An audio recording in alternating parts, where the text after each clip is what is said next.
நமது வானொலி இது, நமது சமுதாயம். நமது வானொலி இது, நமது பெருமைதான். MOP சமுதாய வானொலி 107.8. நீங்கள் கேட்டுக்கொண்டிருப்பது விஞ்ஞான் பிரசாத் மற்றும் department of science and technology of தமிழ்நாடுவின் அறிவியல் பலகை. இவர்களோடு MOP சமுதாய வானொலி இணைந்து வழங்கும் அறிவியல் பயண நிகழ்ச்சிக்கு நேயர்கள் அனைவரையும் அன்போடு வரவேற்கிறோம். வணக்கம் நேயர்களே, நீங்கள் கேட்டுக்கொண்டிருப்பது MOP சமுதாய வானொலி 107.8. இது நமது சமுதாயம், நமது பெருமை. இந்த நிகழ்ச்சியில் உங்களுடன் இணைந்திருப்பது RJ நிவி மற்றும் RJ ஸ்ரீ. நம்ம இன்னைக்கு ரொம்பவும் புதுமையான, யாருக்கும் அவ்வளோ தெரியாத ஒரு தலைப்பை பற்றி தான் விரிவாக பேச போகிறோம். தலை மற்றும் கழுத்து புற்றுநோயை குறித்து தான் தெரிஞ்சுக்க போகிறோம். இந்த தலை மற்றும் கழுத்து புற்றுநோயை பற்றி நிறைய மக்களுக்கு தெரியறது இல்லைல்ல நிவி? ஆமா ஸ்ரீ, ஆனா உலகத்திலேயே அதிகமான மக்களை பாதிக்கிற புற்றுநோய்கள்ல தலை மற்றும் கழுத்து புற்றுநோய் 7வது இடத்துல இருக்குன்னு South Asian journal of cancer சொல்லியிருக்காங்க. அது மட்டும் இல்லாம இந்தியாவில் தலை மற்றும் கழுத்து புற்றுநோயால மக்கள் பாதிக்கப்படுறது கொஞ்சம் அதிகம்னு சொல்லியிருக்காங்க. இந்த புற்றுநோயை தடுக்கலாமா, குணப்படுத்த முடியுமா, என்ன காரணத்தினால இந்த நோய் மக்களை பாதிக்குதுன்னு பல கேள்விகளுக்கு ரொம்பவும் விவரமா நமக்கு சொல்ல தலை மற்றும் கழுத்து புற்றுநோயை பற்றி பல ஆய்வுகள் செய்து இந்த துறையில் சிறப்பு நிபுணராக இருக்கிற ஒரு டாக்டர் நம்ம கூட இருக்காரு. ஆமாம், சரியாக சொன்ன. Doctor Dhanasekar Padmanabhan MS general surgery, DNB surgical oncology, MCH surgical oncology போன்ற படிப்புகளை doctor MGR medical university, Tata memorial hospital போன்ற புகழ்பெற்ற மருத்துவ கல்வி நிலையங்களில் படிச்சிருக்காங்க. இப்போ சென்னையில் இருக்கிற பிரபல புற்றுநோய் மருத்துவமனையில் சீனியர் கன்சல்டண்ட்டாக இருக்கிறாங்க. அறுவை சிகிச்சை புற்றுநோயியல் துறையில் 10 வருஷ அனுபவத்தோடும் டாடா மெடிக்கல் சென்டரில் கிடைத்த பயிற்சியோடும் இன்று புற்றுநோயியல் துறையில் சிறந்த நிபுணராக செயல்பட்டு வராங்க. இவர் தலை மற்றும் கழுத்து புற்றுநோய் சிகிச்சைக்காக மேற்கொண்ட நல்ல முயற்சிகள் இவரை தலை சிறந்த அறுவை சிகிச்சை நிபுணரா உருவாக்கி இருக்கு. வாட்னு சொல்லப்படுற வீடியோ அசிஸ்டட் தரக்கோஸ்கோபி சர்ஜரிக்கு இவர் ஒரு முன்னோடியாக திகழ்ந்துட்டு வராரு. டாக்டர் தனசேகர் நம்மளோட MOP சமுதாய வானொலி நிகழ்ச்சியில சிறப்பு விருந்தினராக கலந்து கொண்டதற்கு பெருமிதம் அடைகிறோம். வணக்கம் டாக்டர். அனைவருக்கும் வணக்கம். நான் ஏற்கனவே சொன்ன மாதிரி நெக் அண்ட் ஹெட் கேன்சர் கேட்கவே ரொம்பவும் புதுசாக இருக்குது. இதை பற்றின விழிப்புணர்வு கண்டிப்பாக பொதுமக்களுக்கு இல்லை. மக்களுக்கு இந்த தலை மற்றும் கழுத்து புற்றுநோயை குறித்து மேலோட்டமாக சொல்ல முடியுமா டாக்டர்? நம்ம மனித உடம்பில் இருக்கிற பல்வேறு உறுப்புகளை புற்றுநோய்ங்கிற இந்த நோய் தாக்கக்கூடிய வாய்ப்பு இருக்கிறது. அதில் முக்கியமாக இந்த ஹேபிட் இன்டியூஸ் கேன்சர்ஸ், அதாவது நம்மளோட பழக்க வழக்கங்களில் வர ஒரு புற்றுநோய் நம்ம இந்த ஹெட் அண்ட் நெக் கேன்சர்ஸ் அப்படிங்கிற ஒரு டிசீஸ் காம்ப்ளெக்ஸாக ஒன்றா வச்சுக்கலாம் நம்ம. ஸோ இப்போ லிவர் கேன்சர், லங் கேன்சர் மாதிரி கழுத்துக்கு மேலே இருக்கிற பகுதிகளை வர புற்றுநோயை ஹெட் அண்ட் நெக் கேன்சர்ஸ் அப்படிங்கிறத ஒரு காம்ப்ளெக்ஸான ஒரு டிசீஸாக பார்க்கலாம் நம்ம. இதில் வந்து brain cancer, spinal card cancers சேர்க்கப்படவில்லை. ஸோ ஹெட் அண்ட் நெக் கேன்சர்ஸில் என்னென்ன பகுதிகள் சேர்க்கப்பட்டிருக்கன அப்படின்னா, நம்ம வாய் பகுதி, ஓரல் கேவிட்டி, நம்மளோட பேஸ் ஆஃப் ஸ்கல் மற்றும் உணவு குழாய், சர்விக்கல் பார்ட் ஆஃப் ஈசோஃபேகஸ் மற்றும் குரல் வலை, லாரிங்ஸ் மற்றும் தைராய்டு. ஸோ இதெல்லாம் சேர்ந்த காம்ப்ளெக்ஸான ஒரு குரூப் தான் இந்த ஹெட் அண்ட் நெக் கேன்சர்ஸ், அதாவது தலை மற்றும் கழுத்து பகுதிக்கான புற்றுநோய் வகைகள்ங்கிறது சொல்லப்படுகிறது. Breast cancer, lung cancer, bladder கேன்சர்னு இந்த மாதிரியான புற்றுநோய்கள் பல விதத்தில் மக்களை பாதிக்குது. தலை மற்றும் கழுத்து புற்றுநோய் மற்ற புற்றுநோயை விட எந்த வகையில் வேறுபட்டது டாக்டர்? எல்லா விதமான புற்றுநோய்களும் பார்த்திங்கன்னா ஒரே காரணம், மரபணு மாற்றங்கள் தான். நம்ம செல்லில் இருக்கிற டிஎன்ஏயில் இருக்கிற டேமேஜ் தான் இந்த புற்றுநோய்க்கான காரணங்களாக இருக்குது. ஜென்ரலாக எல்லா புற்றுநோய்களும் ஒரு சில காரணங்களால் வரும். எதுவுமே வந்து ஒரு பர்டிகுலர் ரீசன் இல்லை பர்டிகுலர் காரணம் அப்படிங்கிறது கிடையாது. நம்மளோட ஹெட் அண்ட் நெக் கேன்சர்ஸ் பார்த்திங்கன்னா ரொம்ப ரொம்ப காமனாக வர ஒரு ஹேபிட் இன்டியூஸ் கேன்சர். அதாவது புகையிலை எந்த வகையில் நம்ம எடுக்கிறதா இருந்தாலும் இது தலை மற்றும் கழுத்து புற்றுநோய்க்கான ஒரு காரணமாக இருக்குது. இதுதான் வந்து மற்ற புற்றுநோய்களுக்கும் இதுக்கும் இருக்க பெரிய வேறுபாடு. மற்ற புற்றுநோய்கள் 1 இல்லை 2 இல்லை பல காரணிகள் சேர்ந்து வரலாம். பட் இது வந்து கிட்டத்தட்ட 90லேருந்து 95% புகையிலை பழக்கத்தினால வர புற்றுநோய் காம்ப்ளெக்ஸாக இருக்கிறதுக்கு சான்சஸ் நிறைய இருக்குது. South Asian journal of cancer 2022 வெளியிட்ட ஒரு அறிக்கையில் இந்தியாவில் புற்றுநோயால் பாதிக்கப்பட்ட நோயாளிகளில் 30% தலை மற்றும் கழுத்து புற்றுநோயினால் மட்டுமே பாதிக்கப்படுறாங்கன்னு இருக்கு. இவ்வளோ பேரை பாதிக்கிற இந்த ஹெட் அண்ட் நெக் கேன்சர் எதனால் வருது டாக்டர்? ஏற்கனவே சொன்ன மாதிரி இந்த கழுத்து மற்றும் தலைவகை புற்றுநோய்கள் ரொம்ப காமனாக வந்து புகையிலை பயன்படுத்துறதுனால தான் உண்டாகுது. புகையிலை எந்த ஃபார்மில் இருந்தாலும் ஜென்ரலாக 2 ஃபார்ம் சொல்லுவோம். ஒன்று ஸ்மோக்லெஸ் ஃபார்ம்ஸ், இன்னொன்று ஸ்மோக்கிங் ஃபார்ம்ஸ். அதாவது புகை வலிப்பதனால் யூஸ் பண்ணுற விதங்கள் லைக் சிகரெட்ஸ், பீடிஸ், ஹுக்காஸ், இதெல்லாம் வந்து புகை சம்பந்தமான புகையிலை. இன்னொன்று புகை இல்லாமல் போடுறது நம்ம வாயில் போடுற வெத்தலையோடு சேர்ந்து போடுற இது குட்கா, கைனி, அதெல்லாம் வந்து புகையில்லா புகையிலை வஸ்துக்கள். ஸோ இது எல்லாமே வந்து எப்படின்னா ஒரு நல்ல பலமான வயலில் வந்து விஷ விதை தூவின மாதிரி. ஸோ இந்த விஷ விதைகள் நாளடைவில் மரபணு மாற்றங்கள் பல உருவாக்கி அங்கங்கே புற்றுநோய்களாக வரத்துக்கான வாய்ப்புகள் இருக்குது.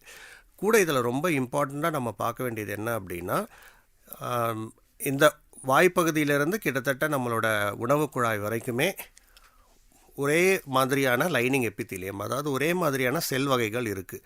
ஸோ இப்போ இந்த எல்லா பகுதிகளுமே இந்த புகையிலைனால் வர பல காரணிகளுக்கு எக்ஸ்போஸ் ஆகுது அல்லது ஓப்பன் அவுட் ஆகுது. ஸோ எங்கேயாவது ஒரு இடத்துல ஒரு புற்றுநோய் வந்தால் திருப்பி மற்ற இடத்துல வரதுக்கான வாய்ப்புகளும் அதிகம். இதுதான் வந்து நம்ம ஃபீல்டு கார்சினோஜெனிசிஸ் அப்படிங்கிற கான்செப்ட் சொல்ல வரோம் நம்ம. ஸோ இவங்களுக்கு ஒரு தடவை புற்றுநோய் வந்துச்சு அப்படின்னா ஒன்று அதே இடத்துல வரத்துக்கான வாய்ப்புகளும் அதிகம், இல்லை மற்ற பாகங்கள், சப்போஸ் ஒருத்தருக்கு நாக்கில் புற்றுநோய் வருது அப்படின்னா அவங்களுக்கு திரும்ப குரல் வளையில் வரத்துக்கு வாய்ப்பு இருக்குது, நுரையீரலில் வரத்துக்கு வாய்ப்பு இருக்குது, உணவு குழாயில் வரத்துக்கு வாய்ப்பு இருக்குது, மற்ற பகுதிகள் வரத்துக்கும் நிறைய வாய்ப்புகள் இருக்குது. ஸோ இந்த கான்செப்ட் பேர் தான் ஃபீல்ட் கார்சினோஜெனிசிஸ். தலை மற்றும் கழுத்து புற்றுநோய்க்கு புகையிலை ரொம்ப முக்கியமான காரணம்னு சொன்னீங்க டாக்டர். வேறு ஏதாவது காரணங்கள் இருக்கா டாக்டர்? புகையிலை பயன்படுத்தாதவர்களுக்கு வரத்துக்கான வாய்ப்புகள் இருக்கா?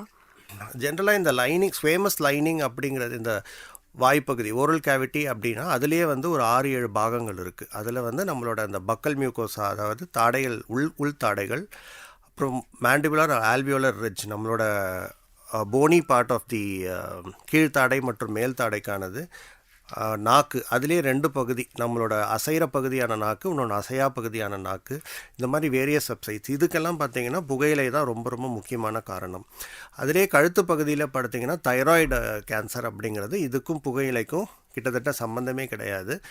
தைராய்டில் வர சில ரணங்கள், இன்ஃப்ளமேஷன்ஸ் தைராய்டு கேன்சருக்கு ஒரு காரணமாக இருக்கிறதுக்கான வாய்ப்புகள். மற்றபடி இது நம்மளோட வாய்ப்பகுதி, நம்மளோட குரல் வலை மற்றும் உணவு குழாய், இதெல்லாம் வரத்துக்கு புகையிலை ஒரு பெரிய காரணியாக இருக்குது. மேலும் பார்த்திங்கன்னா நம்மளோட கழுத்து பகுதி, தலைப்பகுதியில் இருக்க தோலில் வர சில கேன்சர்ஸ், மெலிக்னன்ட் மெலனோமா அப்படிங்கிற கேன்சர், இல்லை பேசல் செல் கார்சினோமா, இதுக்கெல்லாம் வந்து சன் எக்ஸ்போஷர் ஒரு இம்பார்ட்டன்ட் காரணமாக இருக்குது.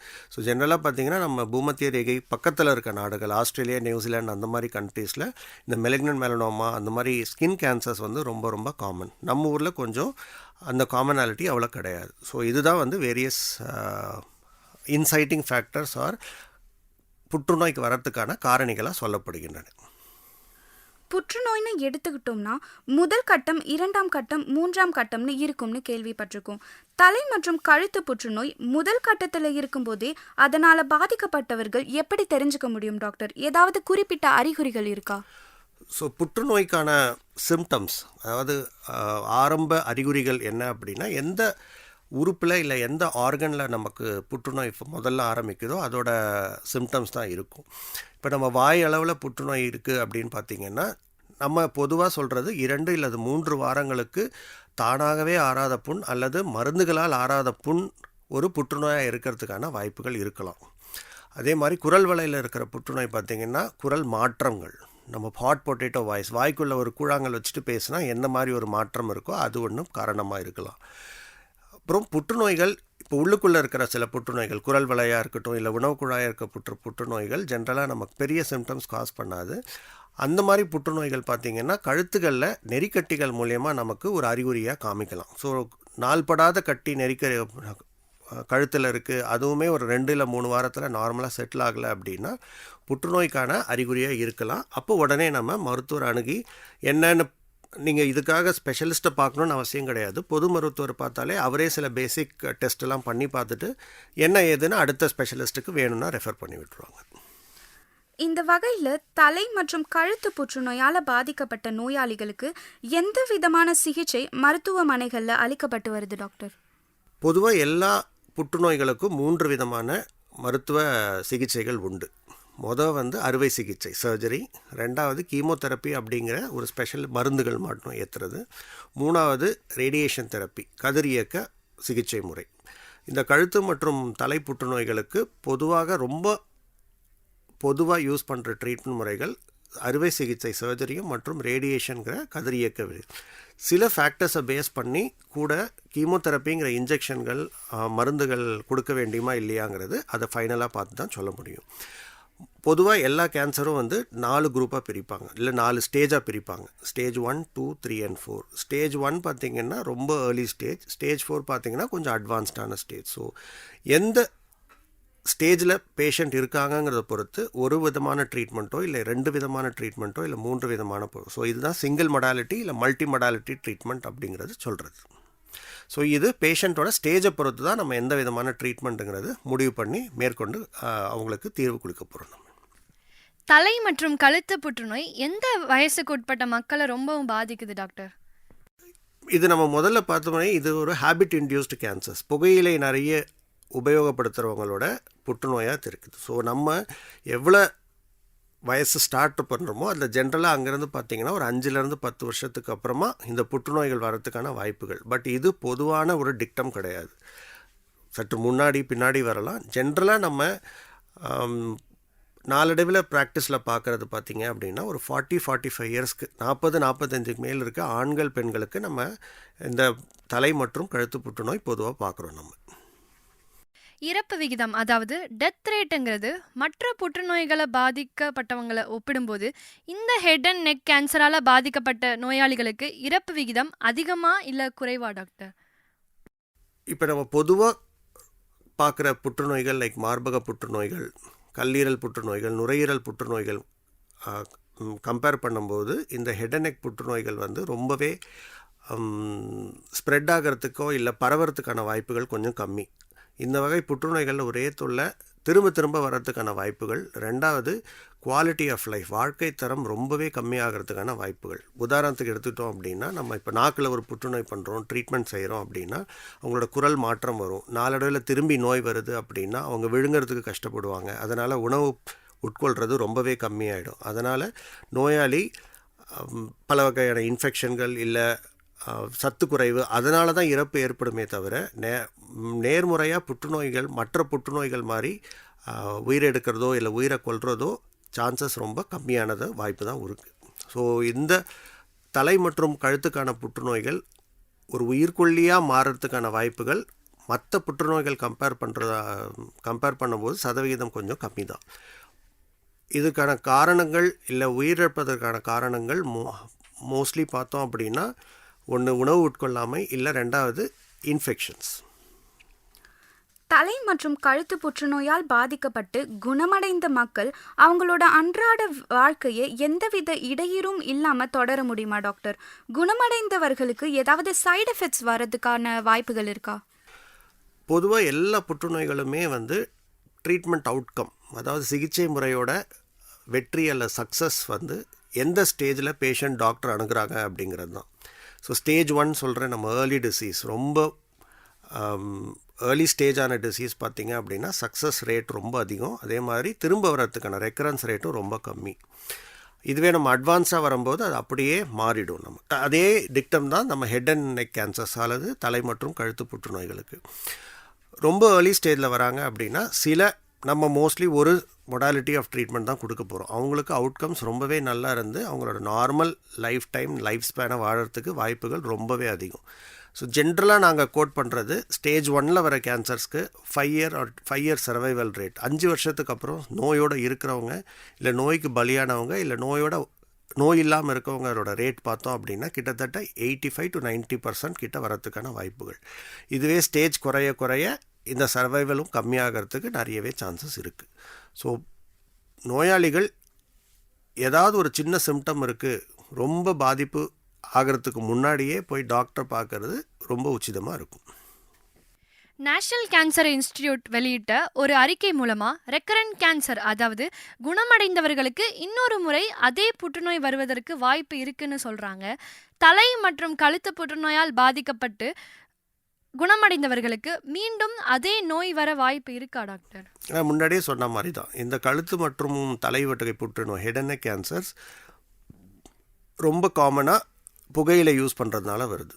ஸோ நம்ம என்ன தான் புகையிலை நிறுத்தினாலும் அது ஏற்கனவே உண்டான மரபணு மாற்றங்களோ இல்லை டேமேஜோ இருந்துக்கிட்டு தான் இருக்க போகுது. நாளடைவில் அது ஆகுமே தவிர normal or natural levels reach ஆகிறது ரொம்ப ரொம்ப கஷ்டம். ஸோ அதனால் அதே இடத்துலையோ ஏற்கனவே புற்றுநோய் வந்த இடத்துலையோ இல்லை மற்ற பாகங்கள் தலை மற்றும் கழுத்து பகுதியில் இருக்க மற்ற பாகங்கள்லேயோ வர்றதுக்கான வாய்ப்புகள் இருக்கலாம். எடுத்துக்காட்டுக்கு நம்ம நாக்கில் வர புற்றுநோய் உணவு குழாயில் வரலாம், குரல் வளையில் வரலாம், நுரையீரலில் வர்றதுக்கான வாய்ப்புகள் நிச்சயமாக உண்டு. ஸோ இதன் காரணமாக தான் எல்லா கேன்சர் பேஷண்ட்ஸும் ஜென்ரலாக நாங்கள் regular review, so general dictum பார்த்துக்கிட்டிங்கன்னா ஒரு வருஷம் 3 மாதத்துக்கு ஒரு தடவை கிளினிக்கல் எக்ஸாமினேஷன் பார்த்துருவோம். அடுத்த 2 வருஷம் 6 மாதத்துக்கு ஒரு தடவை வரா மாதிரி இருக்கும். அதுக்கப்புறம் வருஷம் ஒரு தடவை பண்ணுற மாதிரி இருக்கும். வரும் முன் காப்போம் என்ற யோசனை ரொம்பவே முக்கியமான ஒன்று. தலை மற்றும் கழுத்து புற்றுநோய் முடிஞ்ச அளவு வராமல் தடுக்க மக்கள் என்ன நடவடிக்கைகளை எடுக்கலாம் டாக்டர்? நம்மளோட வாழ்க்கை முறையில் எந்த மாதிரியான மாற்றங்கள் கொண்டு வரணும்? ஸோ நம்ம இப்போது இருக்கிற சமுதாயத்தில் எல்லா மக்களும் கிட்டத்தட்ட அதே வகை உணவு, அதே வகை காற்று தான் சுவாசிக்கிறோம். ஸோ எல்லாருமே அதே வகையான விஷத்தன்மைகளுக்கு தான் எக்ஸ்போஸ் ஆகிருக்கும். ஸோ நம்ம சொன்ன மாதிரி புகையிலை தான் ரொம்ப முக்கியமான ஒரு கார்சினோஜன், புற்றுநோய் காரணியாக நமக்கு தெரியுது. ஸோ இந்த கெமிக்கல் அனாலிசிஸ் பண்ணும்போது இந்த புற்றுநோய் புகையில் பார்த்திங்க அப்படின்னா 60க்கும் மேற்பட்ட புற்றுநோய் காரணிகள், கார்சினோஜன்ஸ் கண்டுபிடிக்கப்படுறேன். ஸோ இவ்வளோ ஒரு தீங்கான விஷயத்தை நம்ம அவசியம் பயன்படுத்தணுமா அப்படிங்கிற ஒரு எண்ணம் இருந்தாலே நம்ம இதை விட்டுறதுக்கான வாய்ப்புகள்.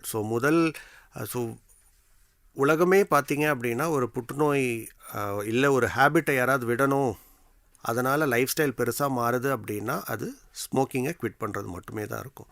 அதுவே உங்களோட புற்றுநோய் சான்சஸை கிட்டத்தட்ட 50% 60% கொடுத்துடும்.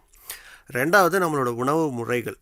ஸோ நம்ம இந்த ஜங்க் ஃபுட்ஸ்லேருந்து ப்ராசஸ்ட் ஃபுட்ஸ்லேருந்து ரொம்ப விலகி நம்ம முன்னாடி சாப்பிட்டுட்டு இருந்தால் கொஞ்சம் இயற்கை வகை உணவுகள், அதுக்காக எல்லாத்தையும் நிறுத்தணும்னு அவசியம் கிடையாது. பட் சாப்பிட்ற ப்ரப்போர்ஷன்ஸை கம்மி பண்ணிவிட்டு கொஞ்சம் ஹெல்த்தி ஃபுட்ஸை பெட்டர் பண்ணிக்கலாம்.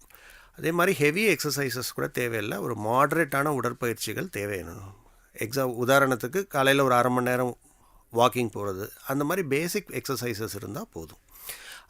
அடுத்தது இதெல்லாம் ப்ரைமோடியல் ப்ரிவென்ஷன், நோய் வருவதற்கு முன்னாடி. நோய் சிம்டம் இருந்தது அப்படின்னா முதல் இம்பார்ட்டண்ட் நீங்கள் போய் டாக்டரை முதல்ல போய் பார்க்குறது தான். தள்ளி போடுறது தான் ஸ்டேஜ் அட்வான்ஸ் பண்ணுமே தவிர மற்றபடி நோய் உங்களுக்கு அறிகுறிகள் கொடுத்துக்கிட்டே தான் இருக்கும். அதுக்கு நீங்கள் செவி சாய்க்கிறீங்களா இல்லையாங்கிறது உங்கள் கையில் தான் இருக்குது. இவ்வளவு நேரம் பொறுமையாக தலை மற்றும் கழுத்து புற்றுநோயை பற்றி பல முக்கியமான தகவல்களை பகிர்ந்துக்கிட்டீங்க. நேயர்களுக்கு தலை மற்றும் கழுத்து புற்றுநோயை குறித்து மேலும் ஏதாவது சொல்ல விரும்புகிறீங்களா டாக்டர்? ஒன்று, புற்றுநோய்களை ப்ரிவெண்ட் பண்ணுறது எப்படி, இல்லை தடுக்கிறது எப்படி. ஸோ பாயிண்ட், புகையிலையை எந்த விதத்துலேயும் நம்ம உபயோகிக்கப்படுத்தக்கூடாது. அடுத்தது உணவு முறைகள், கொஞ்சம் healthy diet, vegetarian, small amount of non vegetarian diet ஐடியலாக யூஸ் பண்ணலாம். மாட்ரேட் எக்ஸசைசஸ், இதெல்லாம் ப்ரைமோடியல் ப்ரிவென்ஷன், நோய் வருவதற்கு முன்னாடி. நோய் வந்த பிறகு இல்லை ஏதாவது அறிகுறிகள் இருக்குது அப்படின்னா பக்கத்தில் போய் ஸ்பெஷலிஸ்ட்டை பார்க்கணுன்னு அவசியம் கிடையாது. உங்களோட பொது டாக்டரே, உங்கள் ஃபேமிலி ஃபிசிஷியனை பார்த்தாலே அவங்களே உங்களுக்கு அதுக்கான நாலேஜை கொடுத்து இந்த சிம்டம் தேவைப்படுதா, ஸ்பெஷலிஸ்ட் பார்க்கணுமா வேண்டாமாங்கிற நாலேஜ் உங்களுக்கு கொடுத்துருவாங்க. அதை நீங்கள் இமீடியட்டாக ஃபாலோ பண்ணால் அதுவே உங்களுக்கு ஏர்லி ஸ்டேஜில் நம்ம நோயை கண்டுபிடிச்சி அதை ட்ரீட்மெண்ட் பண்ணால் பெட்டர் அவுட்கம்ஸ் வரத்துக்கு வாய்ப்புகள் நிறைய இருக்குது. உங்களோட பிஸி ஸ்கெடியூல்லையும் எங்களுக்காக நேரம் ஒதுக்கி தலை மற்றும் கழுத்து புற்றுநோயை குறித்து விவரமாக சொன்னதுக்கு ரொம்ப நன்றி டாக்டர். கண்டிப்பாக மக்களுக்கு இந்த நிகழ்ச்சியின் மூலமாக தலை மற்றும் கழுத்து புற்றுநோயை பற்றின விழிப்புணர்வு கிடைச்சிருக்குன்னு நம்புகிறோம். நேயர்களாகிய நீங்க இந்த நிகழ்ச்சியின் மூலமா தெரிஞ்சுக்கிட்ட தகவல்களை உங்களோட நண்பர்கள், உறவினர்கள்னு எல்லாருக்கும் பகிர்ந்துக்கோங்க. இது போன்ற பயனுள்ள தகவல்களை தெரிஞ்சுக்க MOP சமுதாய வானொலி 107.8 தொடர்ந்து கேளுங்க. உங்களிடமிருந்து விடைபெறுவது உங்கள் RJ ஸ்ரீ மற்றும் உங்கள் RJ நிவேதிதா. நன்றி. வாருங்கள் வாருங்கள் வாருங்கள் வாருங்கள் வாருங்கள் எல்லோரும், வாருங்கள் வாருங்கள் வாருங்கள், இது உங்கள் சமுதாயம். கேளுங்கள் கேளுங்கள் கேளுங்கள் கேளுங்கள் கேளுங்கள் எல்லோரும், கேளுங்கள் கேளுங்கள் கேளுங்கள், இது நமது வானொலி. நமது வானொலி இது நமது சமுதாயம். நமது வானொலி இது நமது பெருமைதான். MOP சமுதாய வானொலி 107.8